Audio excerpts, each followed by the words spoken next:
This is Sony PlayStation. You're watching that game coming in high definition by the BIOS menu number 1. I'm back at this game right now.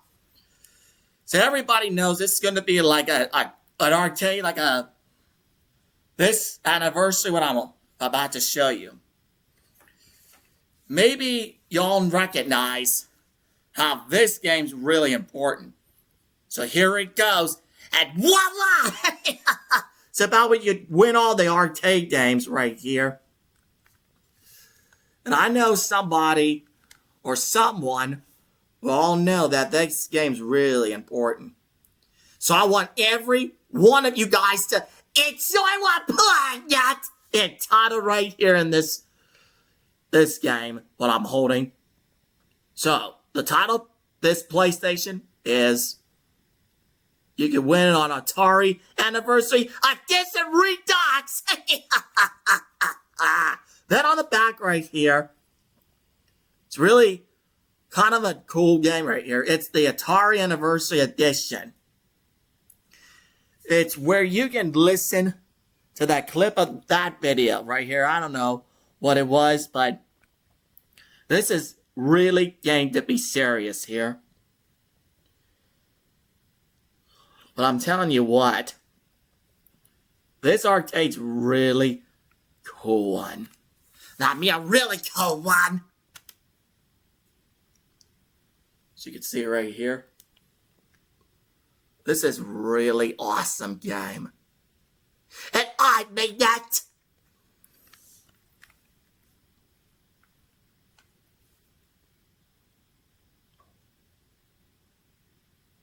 Oh. So you can see right here on that PlayStation, I'm just looking at it. Everyone can see. This is the PlayStation system with the laser on the right. So I want you guys to know that. Oh, let me turn sideways. Now let's go on.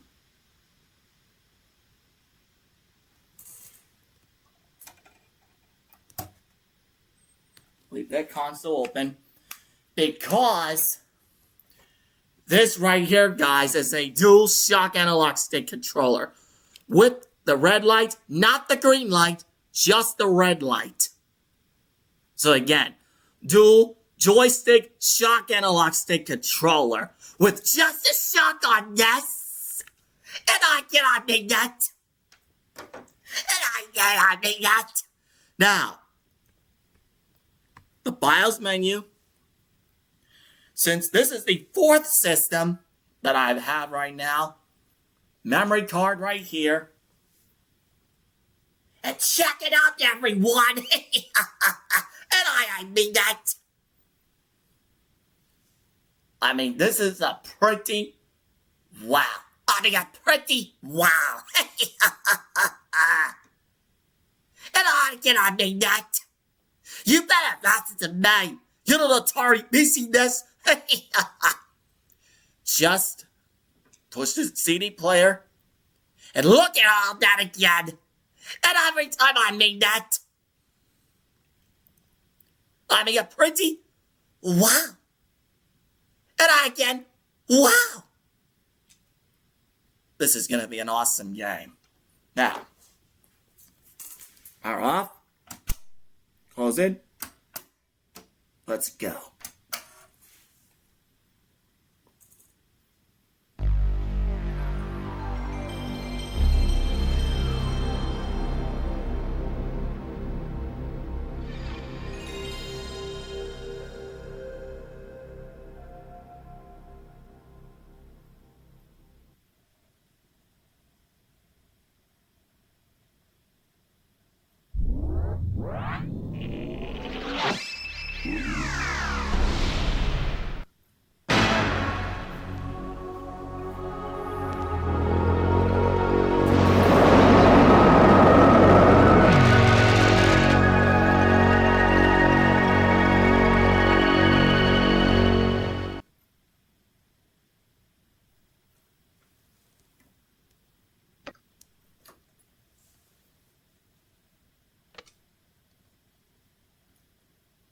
new video, interviews with Atari founder Nolan Bushnell, I'm guessing. The beginning of Atari. My very first experience with electronic games, if you were to consider them to be video, would be at the University of Utah. At the time, there were about 5 places where there were video screens connected to computers. University of Utah happened to be one. To put this in context, the idea that this may have a broader appeal was really because I was managing the games department at an amusement park summers. That's how I was putting myself through college. And it was very easy to see that the things that you could do with a computer were so much better than the stuff that I was able to put into the arcades. I mean, I can remember one arcade game that had nothing more than a rolling carpet with a little skier on a couple of rods. I mean, it was making big money. So, you know, you say, hey, I can do better than that. The original company's name was Syzygy.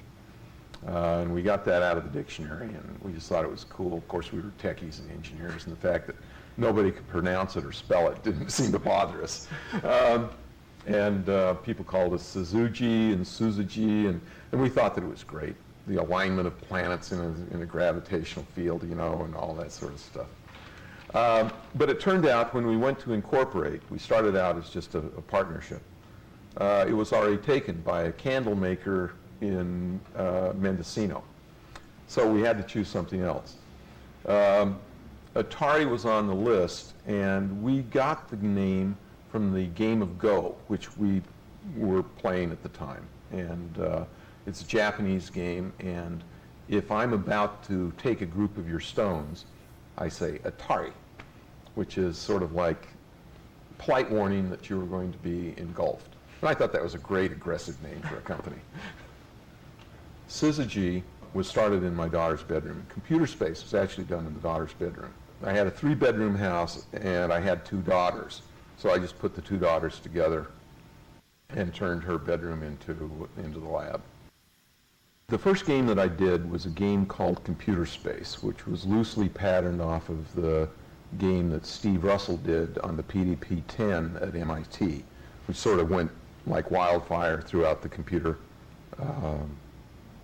environment from 69 through 70.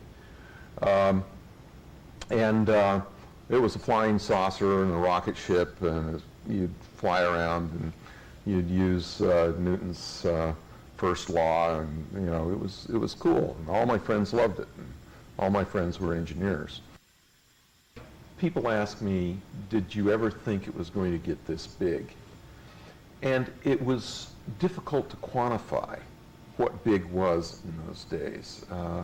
Yeah, you were doing millions of dollars in sales and that sort of stuff, but in reality, you didn't have a frame of reference.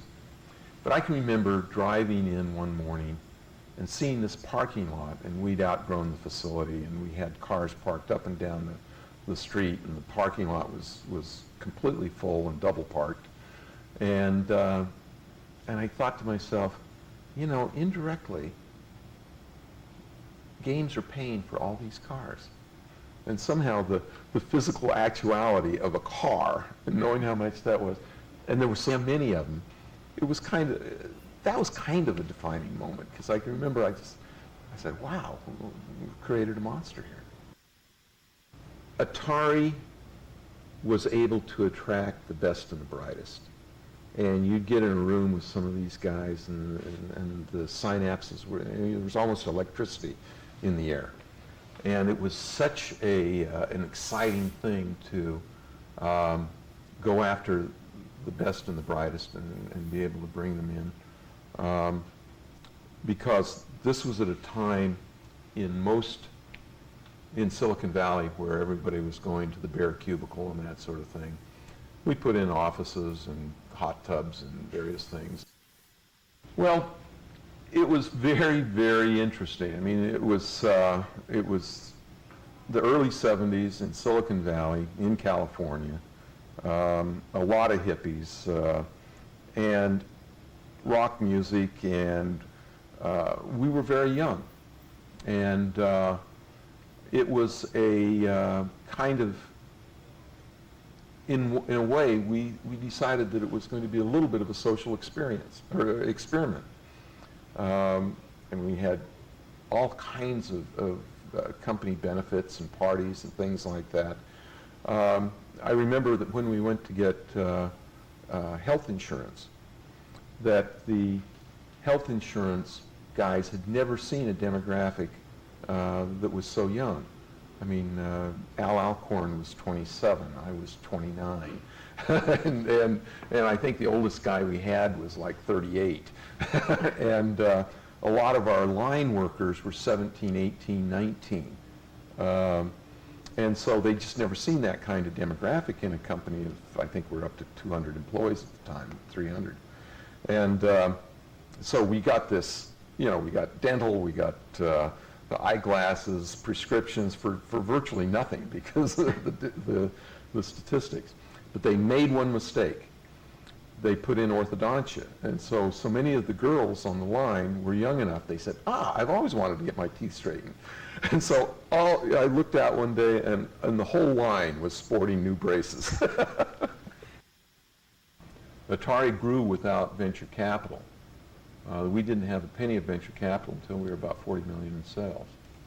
And so as a result, we were constantly out of money because we were, you know, collecting money and paying. And I literally sweat every payroll because, you know, you'd say, do we have enough money in the bank for payroll? The answer was no. Who can I call up to collect some bills? You know, and it was just a fight and a push and a fight and a push. And I actually think that I wouldn't have sold Atari if I'd have just taken a vacation. But I was tired. You know, it was a fight, it was a struggle, and all of a sudden somebody comes along and offers you more money than you ever thought you were going to be worth, and you say, why not?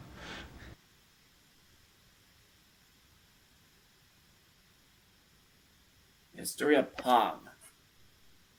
The mainframes were actually connected. There were 4 places in the world: MIT, Stanford, University of Utah, and the University of Minnesota. And these were not traditional television screens. These were more like big oscilloscopes. And they call them vector displays as opposed to raster displays. And they were very easy to program games which were very, very simple because you could draw vectors, but as you drew more and more of them, the refresh time would slow down and all of a sudden it'd start to flicker. So as long as you kept the number of objects you were drawing to a small number, you'd get good results. And then what Pong did in the first phase was to really bring it to the low-cost monitors that you had in your home, and because of mass production, they were cheap. As an example, a vector monitor in those days cost $15,000, and whereas you could use a TV set for $100, and that was kind of one of the metaphors that allowed it to be everywhere instead of a few specialized computer centers. When I first started out, my plan was to take a mini computer, which had just come down in price. I mean, we always thought of the very first time I thought of putting a game in an arcade. You take a $7 million computer and divide it by the number of quarters you have to put in, and the math doesn't work. And so then mini computers were $40,000 and then $30,000, and then all of a sudden across my desk came one that was under $10,000. And I said, aha, I bet I can do this. But my idea was to use one mini computer and run several displays so that I'd have more coin slots, so I could put it in amusement parks and things like that and make enough money to amortize this $8,000, $10,000 machine. What happened was I kept running out of cycle time. The computers were just too slow to keep all I think we were starting out with 6, and then I went down to 5, and went down to 4. And if I went down to 3, I knew that the machine couldn't make enough money to really pay for itself. So that was kind of That was kind of a watershed. So I had to get it to work with 4. And so in order to do that, I had to keep making the terminals smarter, have them do more of the work. For example, in computer space, there was a star field. Well, you chewed up a lot of compute time if you calculated the star field by itself. So I just figured out a way to put random dots up, and it didn't correspond to any known galaxy, but hey, it's okay. And things like that. But I kept running out of cycle time, even on the calculating where the ships were and interrogating the joysticks and all that sort of thing. And so I basically abandoned the project. I said, you know, this won't work. I've got to wait until the prices come down some more. And then, sort of out of the blue, one late at night, I said, why don't I get rid of the mini computer entirely and do it all in hardware? And that was the breakthrough that really created the launch. Pong was never considered to be a viable product at the outset. It was considered to be a training project for Al Alcorn, who was my first engineering hire. And I felt that some of the things that we were working on, I had a contract to do a driving game, which was quite difficult. I thought it was too big of a reach, and so I just wanted him to get his feet wet by doing a simple game. And so I said, ball going left to right, paddles going up and down when you hit the ball. And he did it and was able to finish the initial board in about a week and a half. I mean, he was very good. We were actually planning to have a little guy with a paddle that you'd place it with the knob, and then you'd push the button and the paddle would go there. And if you hit it too soon, it would go up, and if you hit it too late, it'd go down, and so on. But we got the paddle on there, and we decided to just have it bounce off the paddle. We didn't call it the paddle that time. It was the part that was going to turn into the little player. And the game was fun, and so we said, hey, no need to gild the lily, this is good enough. We used this. It was called Andy Cap's Tavern at the time. 1, because I knew the owner. 2, because we had already placed computer space in here, and this was kind of a mecca for not the suits part of Silicon Valley, but the techie parts of Silicon Valley. And computer space earned a lot of money in that environment. And so it was very easy to call up Bill and say, hey, I'd like to test Pong here. And he said, sure, bring it in. We had just put it in a little box. It was about like this, with the kind of cash box that you see on kiddie rides, just glued to the side. And we actually placed the box on a barrel. And that was the very first Pong unit. We had put the first unit on test right in this very establishment, right over there. And that was when the famous story about the service call, and the service call being that the cash box had completely filled up and the quarters would backed up through the coin mech. True story. And when I heard that, I thought to myself, and I looked at all the money we had in the world, and it was just enough to make 11, so we bought the parts for 11, built up, and never looked back.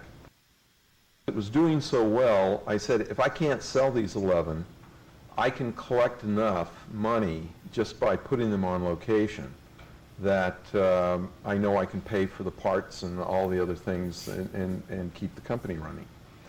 And it was, very clear that you license something and you get a 5, 10, 15% royalty. Actually, with hardware, you very seldom got more than a 7% royalty. And yet there was a 50%, 60% gross margin possible. So you do a quick calculation and say, that's a better part of the business. It was a total smash hit. In fact, people started coming in early so they could get time on the machines. And that was the first time I ever saw quarters lined along to reserve a space, which has sort of become part of the mythology of video game sites. First of all, it was simple, and anyone could play, and yet it stretched you because we did the speed-up algorithm so that no matter how good you got, you will ultimately miss it. But there was another factor that happened that I think was very special, and that factor was that it became socially acceptable for a woman to ask a man to come play Pong with her. Women were very good at the game. It was something about the manual dexterity of the knob, and I think that it was a great social experience that was going on. The number of people that have told me in the last 25 years that they met their husband or wife playing Pong, it's been in the hundreds. Wow.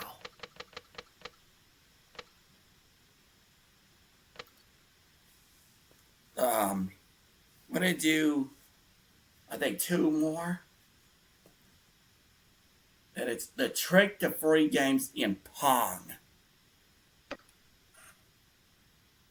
It turned out that if you had something about the mass of a pool ball, which of course you never have in a bar, and you hit the third bolt down on the left side of the coin mech, it would set up a harmonic vibration and you'd get a free game.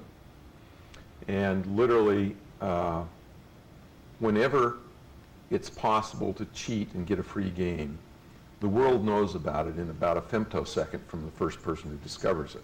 I mean, there's a network. And this is before the internet, but it's incredible. And so you hear it from the field, hey, the machines quit earning money because people are getting games free. What are you going to do about it? And so you put your engineering hat on, you figure out what the problem is, you put dampers in and a slam switch and a couple of things in the circuit, and you eliminate it.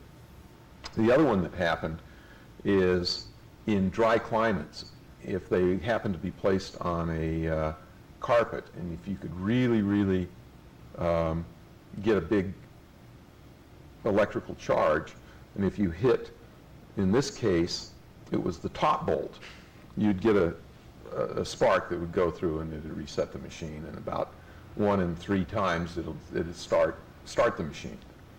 Well, we saw people doing what became known as the Atari shuffle, and if the place didn't have carpet, they would put on nylon jackets and rub against each other to get a charge up, and that was a much harder one to do because these high voltage things would go all throughout the digital stuff. We were able to get that one solved as well. There was a very clever system in which the guy running the machines found that the counter had counted coins, but when he'd look in the cash box, there'd be nothing there. And one time he noticed that there was a little bit of moisture in the bottom, and so he staked out the machines and found out that some little kids, 9, 10 years old, had taken modeling clay, made impressions of quarters, filled them with water, and then put them in the freezer with a little bit of sand or other things to make them a little bit heavier. Then they put on their wagon an ice chest, went down to the local bowling alley, and they would quickly run in with these little discs of ice, put it in the coin mech, and it had triggered a free game. Wow. One last thing. His strategy for market domination, I think. Here it goes. Last one. In terms of game theory, the figure of merit of a good game is minimum rules, maximum richness. And so using that metric, war is the ultimate game because minimum of rules, massive complexity, whole economies and peoples and cultures whacking it out. If you take the next best metric for game playing, it's business, where you have tremendous complexity, keep score with money, market share, what have you, and it's really fun. And being a game player, looking at strategic as well as tactical decisions in business has always been really a lot of fun. A lot of people wondered why Atari with the 2600 was able to dominate the market so completely and so totally. And one of the reasons was that the consumer game space required in-channel capacity, which was a relatively trick technology at that time. Used, small scale, had to be able to do very small etchings. And so at the time, there were only 5 companies in the world that could do it, that had an in-channel process. So since we were the first, I went around and I cut deals with every one of the in-channel houses to make me the next generation custom chip for the next generation Atari 2600. And these were exclusive. And so basically I knew that if I could tie up all of them, that nobody could compete with me because there just wasn't anybody left. And so, and it was costing us like $50,000 to $100,000 a year. And I could constantly make just enough little changes that in the N-channel world where it was all LSI, any change set you back at least 3 to 6 months. And so I felt as long as I could keep this shell game going, it'd be really great. I'd have totally isolated and dominated the marketplace. Well, after I sold the company, when I was working this thing, people say, why are you doing this? You only need one next generation. Pick the guys that are the best and let these guys save you $100,000. You couldn't really tell them out loud that this is a blocking strategy, because business guys, particularly green eye shade people, don't get that. They don't understand that for $100,000 to get a monopoly is really a cheap price. Really a cheap price. Wow.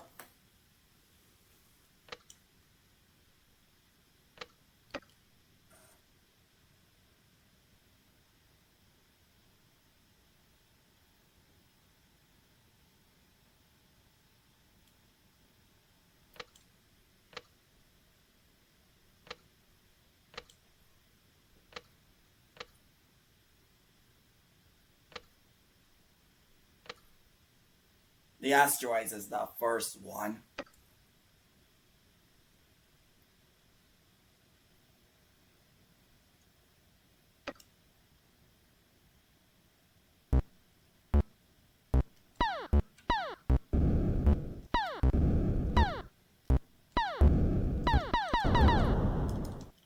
Oh, come on! What, you've got to be kidding me! You've got a massive tonight! You little BCS! And I think that! Come on! You've got to be kidding me!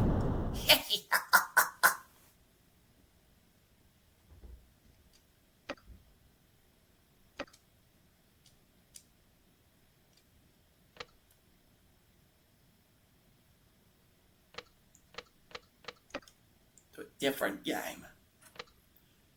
Asteroids Deluxe.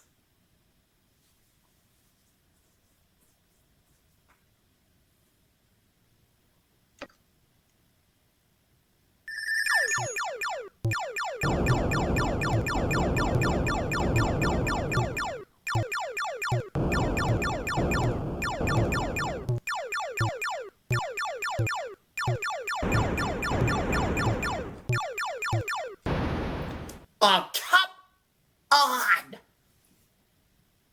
What, you've got to be kidding me!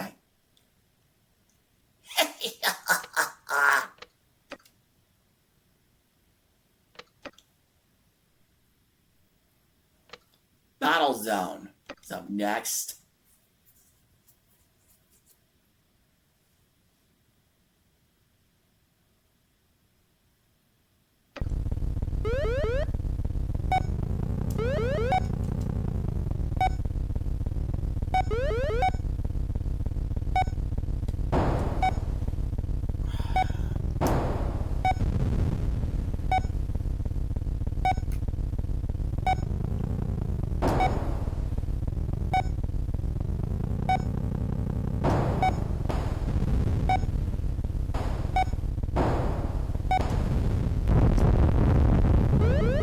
Or maybe not.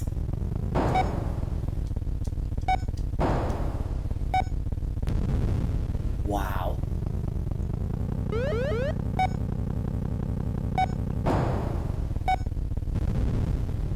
Wow.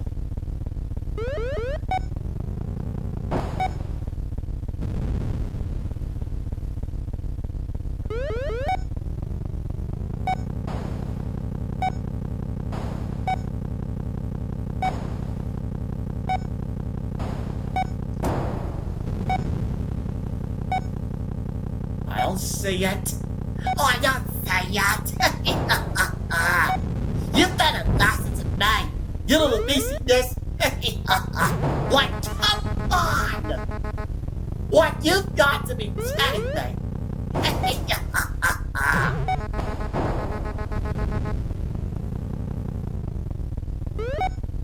Wait a sec. Oh, come on. What, you've got to be kidding me.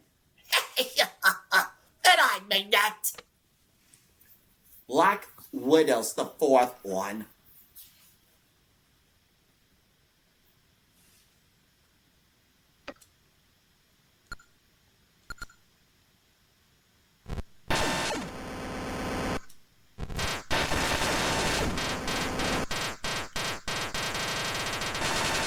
Oh yeah, baby, come on!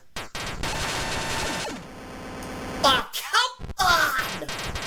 What, you've got to be kidding me! Not again! You know what, just forget it. Let's go with the next one. It'll be Punk. Punk.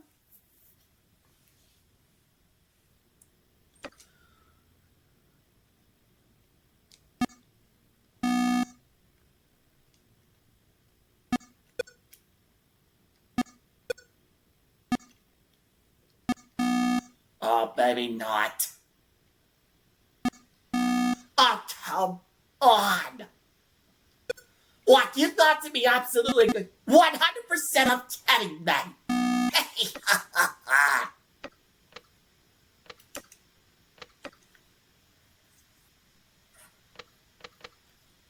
Let's go with,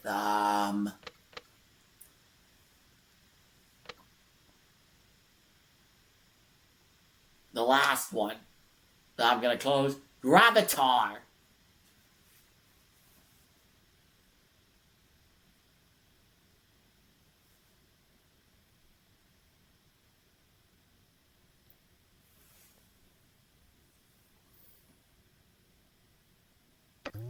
Here we go.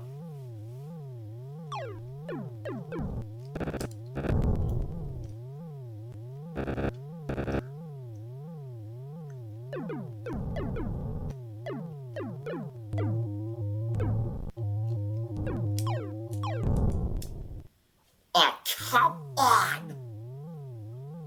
100% like kidding me.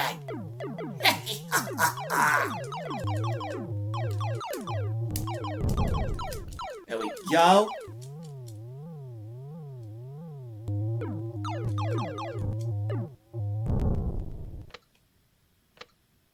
You know what? I'll see you at the next game, guys.